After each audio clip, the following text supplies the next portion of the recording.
Hello students hello students आपण आज पुढचा टॉपिक बघणार आहेत 1.7.1 state and prove theorem of parallel axes about moment of inertia. आता याचं स्टेटमेंट बघण्या अगोदर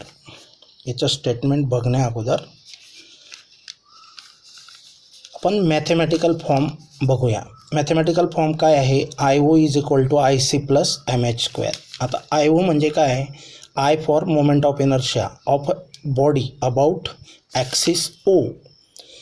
आता ही जी बॉडी आहे, consider a rigid body, it having its a centre of mass at point C,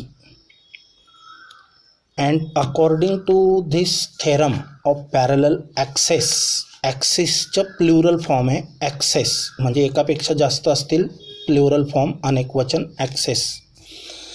तर आता जर ह्या बॉडीला, आता या थेरमचं स्टेटमेंट असं आहे, इन शॉर्ट मी सांगतो, जर ह्या बॉडीला फक्त ह्या ओ पॉईंटमधून, ओ पॉईंट असा एनी पॉईंट आहे आणि त्याच्यामधून ॲक्सिस पास केला आणि त्या ॲक्सिस अराउंड ह्या बॉडीला फिरवलं, तर त्या बॉडीचा जो मोमेंट ऑफ इनर्शिया निघेल तो आय ओ असेल समजा.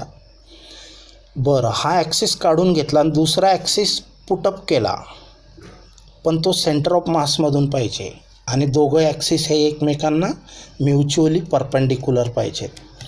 तर समजा फक्त इथं ॲक्सिस टाकला, इथं नाही टाकला, तर याच्या भोवती जर बॉडीला फिरवलं या ॲक्सिसच्या अराउंड, तर ह्या बॉडीचा जो मोमेंट ऑफ इनर्शिया निघेल तो सपोज आय सी असेल. मग समजा हा M P and A B हे दोन ॲक्सिस आहे. तर एम पी ॲक्सिस कसा आहे? पासिंग थ्रू पॉईंट ओ.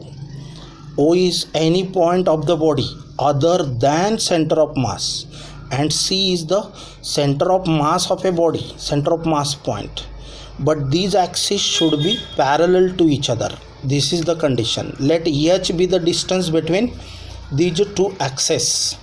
मग आता या थेरमच्या म्हणण्यानुसार जर आपण या एनी पॉईंटमधून ॲक्सिस पास केला आणि बॉडीला जर फिरवलं, तर तिच्या अराउंड त्या ॲक्सिसच्या अराउंड बॉडीला फिरवल्याने जो मोमेंट ऑफ इनर्शिया असेल आय ओ, तो एकटा हा कोणाच्या इक्वल असेल? तर या दोघांच्या सम इतका असेल. आता हे दोघं सम कोणाकोणाची? The moment of inertia of a body about an axis passing through its centre.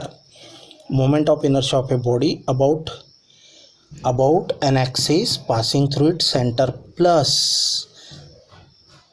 Mass of the body, mass of the whole body, and square of distance between the two parallel access.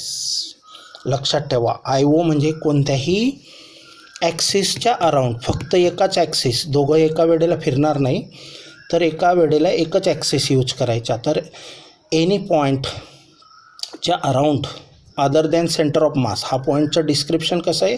Late O be any point other than centre of mass, आणि ह्या पॉईंटमधून axis pass करून जर body axis pass out करून body rotate केली, तर जो moment of inertia निघेल तो आय ओ हा कोणा इतका असेल?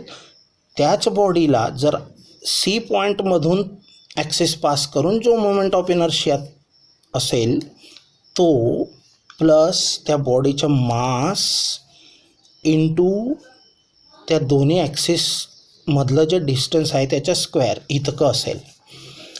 आता बघा, त्याचं स्टेटमेंट हे जर लक्षात आलं तर हे स्टेटमेंट एकदम इझी आहे. The moment of inertia I O means any point. The moment of inertia of an object, हा ऑब्जेक्ट आहे, अबाउट एनी ॲक्सिस म्हणजे कोणताही ॲक्सिस, पण अदर दॅन कसा असला पाहिजे तो? Centre of mass. About any axis is the moment of inertia of an object about any axis is the means equal to sum of its moment of inertia IC. हा IC कसा आहे? About an axis parallel to the given axis. हा IC कसा असला पाहिजे? या पहिल्या ओ ॲक्सिसला हा पॅरलल असला पाहिजे, ही कंडिशन आहे. Parallel to the given axis. Given म्हणजे ह्या ओमधून जाणाऱ्या ॲक्सिसला तो पॅरलल आहे.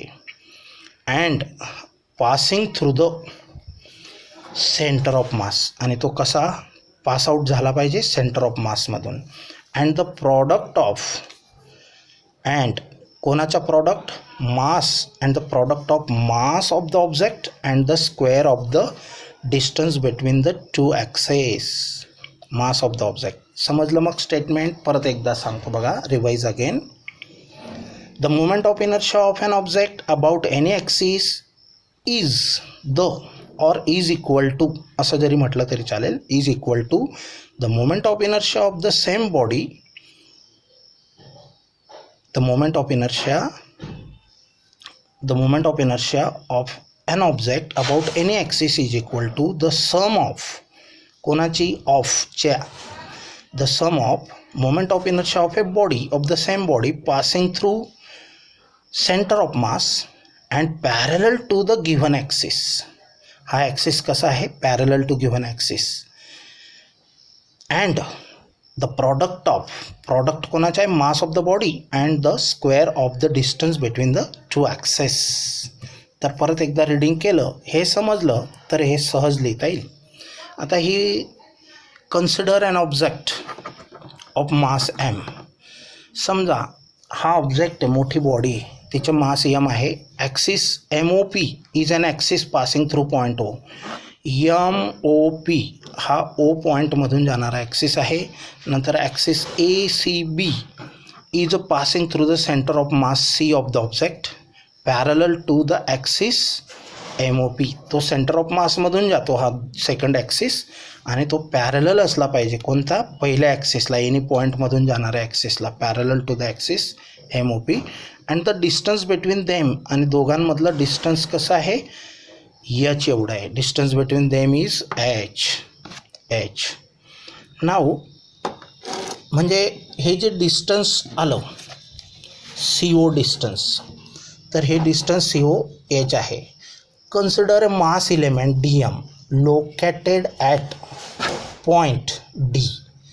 समजा ह्या बॉडीचा एक छोटासा मास आहे डी एम एवढा, आणि तो कुठे आहे, डी या ठिकाणी वसलेला आहे. आता डी हे सगळे हॉरिझॉन्टल प्लेनमध्ये आहेत. O C and D all the points are in the horizontal plane. मग हा जो बिग ट्रँगल आहे बघा, ओ एन डी. आता या ठिकाणी ओ सीला जॉईंट केलं, एच हे डिस्टन्स आहे. नंतर डी पॉईंटला जॉईंट केलं, O D and C D. नंतर डी पासून परपेंडिक्युलर ड्रॉन केला on O C produced. O C वाढवला आणि डी पासून परपेंडिक्युलर ड्रॉ केला. हा परपेंडिक्युलर आहे, D N is the perpendicular. मग ओ एन डी हा जो बिग ट्रँगल आहे तो राईट अँगल ट्रँगल झाला. तसंच अजून एक छोटा ट्रँगल तयार होतो सी एन डी, हा पण राईट अँगल ट्रँगल असेल. आता by Pythagoras we can say that, तर consider a mass element dm located at point D. समजलं मग एवढं. Perpendicular to O C produced.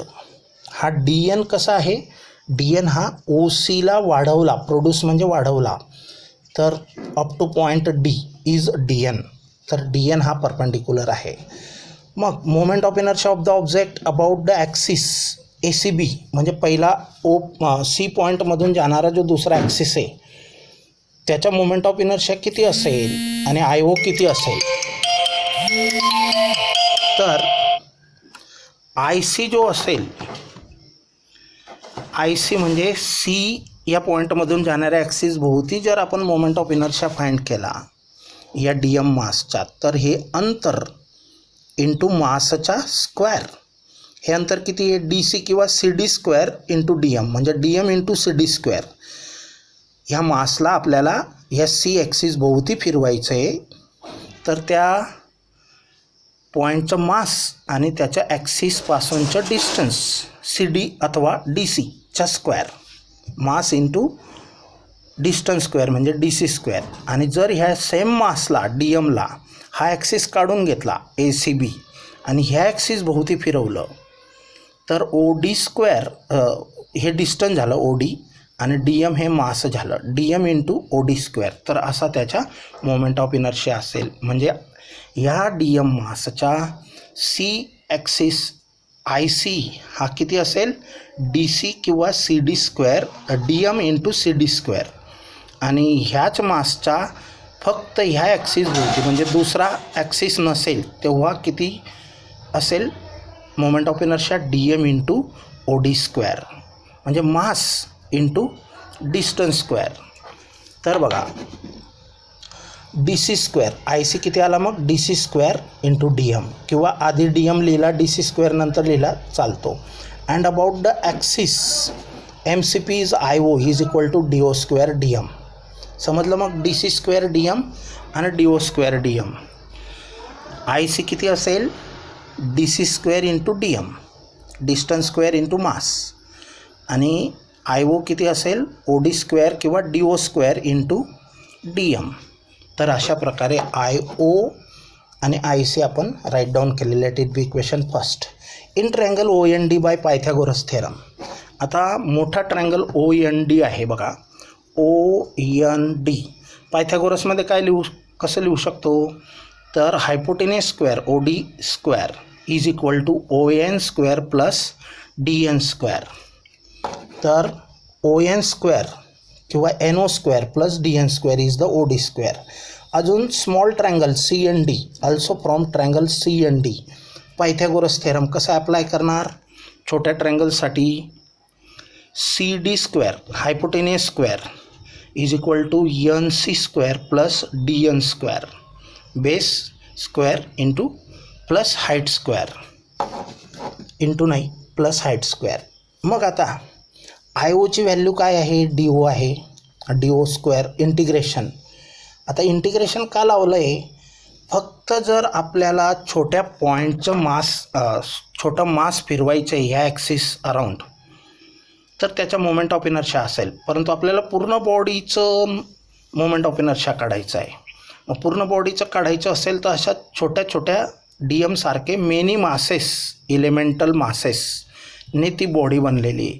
मग एकाचं इंटिग्रेशन केलं तर सगळ्या बॉडीचा मोमेंट ऑफ इनर्शिया निघण्यासाठी म्हणजे फक्त या मासला अगोदर फिरून पाहिलं ह्या ॲक्सिस भोवती आणि ह्या ॲक्सिस भोवती आणि त्याचा जो मोमेंट ऑफ इनर्शिया असेल त्याचं इंटिग्रेशन केलं तर आपल्याला पूर्ण DM सारख्या मेनी मासेसने ती बनलेली आहे आणि त्यांचं मोमेंट ऑफ इनर्शियांचं एकत्रीकरण म्हणजे इंटिग्रेशन केलं तर आपल्याला मोठ्या बॉडीचं मोमेंट ऑफ इनर्शिया मिळेल.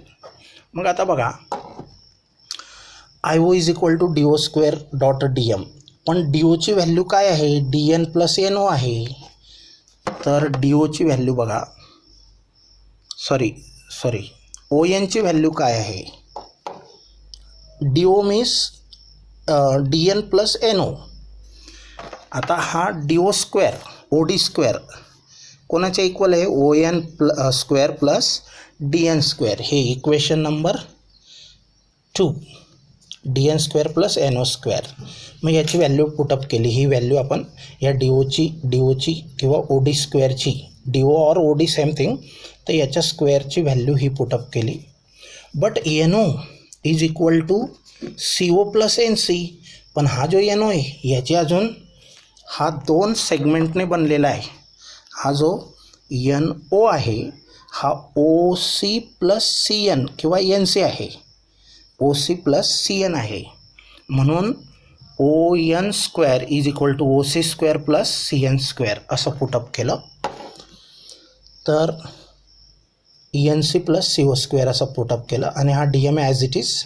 आता इथं ह्याचं A प्लस B स्क्वेअर ने एक्सपान्शन करायचं स्क्वेअर एक्सपान्शन. तर कसं आलं बघा हा ॲज इट इज ह्याचा स्क्वेअर केला A plus B bracket square या रूलने.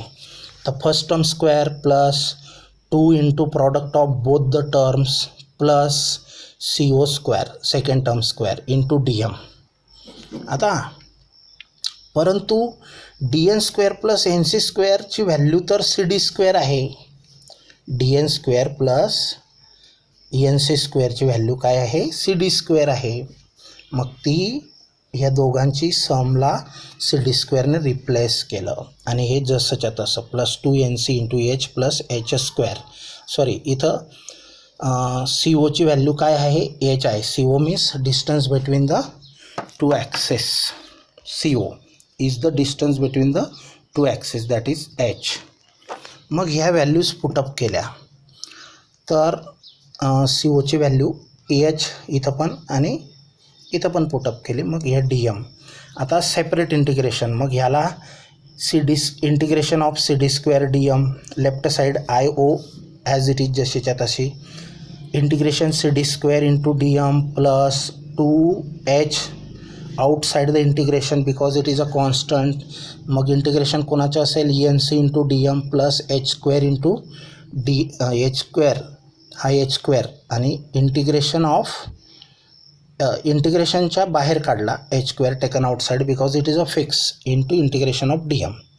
आता डी एमचे इंटिग्रेशन म्हणजे काय, डी एम हे एक छोटं मास आहे आणि असे मेनी मासेस एकत्र केलं, इंटिग्रेशन केलं म्हणजे एकत्र केले तर आपल्याला काय भेटणार आहे, total mass of the body भेटणार आहे. म्हणून इंटिग्रेशन ऑफ डी एमची व्हॅल्यू काय असेल, कॅपिटल एम असेल. त्याच्यानंतर integration N C D M जर फाइंड आउट केलं,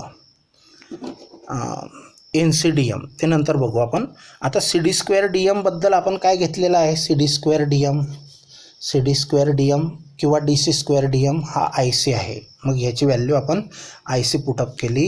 ह्या इंटिग्रेशन डी एमची व्हॅल्यू कॅपिटल एम पुटअप केली.